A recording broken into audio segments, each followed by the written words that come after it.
What's up, guys? Welcome to your 12th Android tutorial.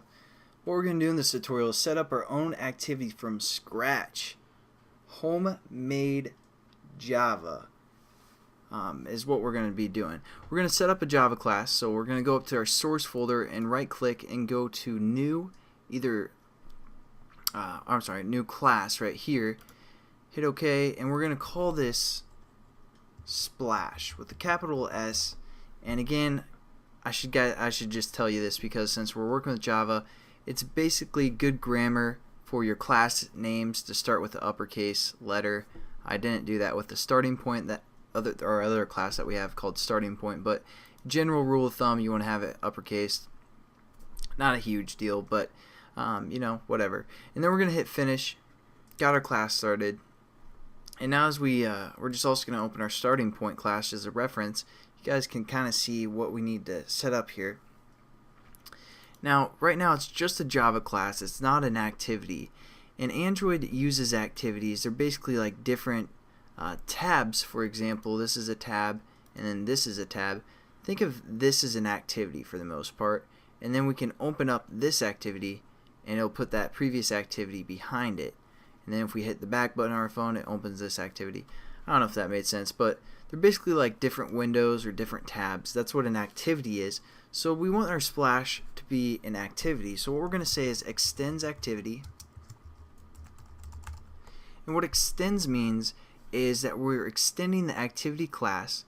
So we have to import this activity class, which comes from the android.app package, again from the SDK for the most part. So we're going to import that.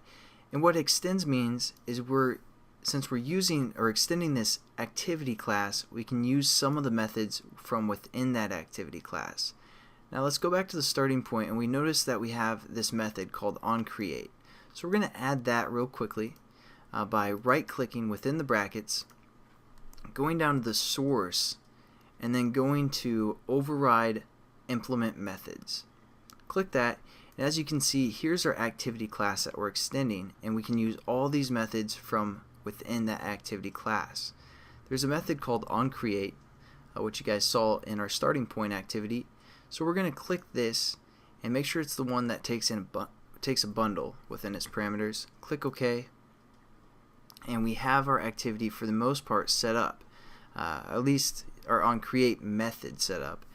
And now basically I kind of want to quickly talk on the Java. Just kind of give you guys a little bit better understanding of what's going on. Public, just think of that meaning that it's accessible by other classes or other, for the most part, other classes.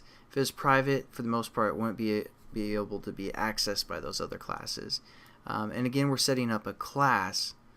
Again, that might be a confusing word for new Java programmers, but basically a class defines certain things. I'll get into that explanation later as we go. Just know that this is a class, what we're setting up. All these are classes over here under our package, and we're extending the activity class so we can use this method called onCreate. Now anytime you guys see void, that basically means that it's going to be a method. We're using a method. So when you see void, just think of a method for the most part. And this method is called onCreate, and what it takes within its parameters is a bundle. So this is just like a variable we set up. So we could change this bundle to something like Travis loves bacon. Again, we're just renaming the variable, and then we're sending that variable to the superclass for the most part, and giving it some data. So we need to change our variable down here to Travis love bacon. I guess it's supposed to be Travis loves bacon, but it's just Travis love bacon. That's my middle name and my last name, love bacon. But there we go. So basically we're sending this bundle into our superclass. You guys don't really need to worry about what super is, since again it sets it up for you, but as you guys get into Java, you'll realize what that is actually doing. It's using the method onCreate. Just don't worry about that.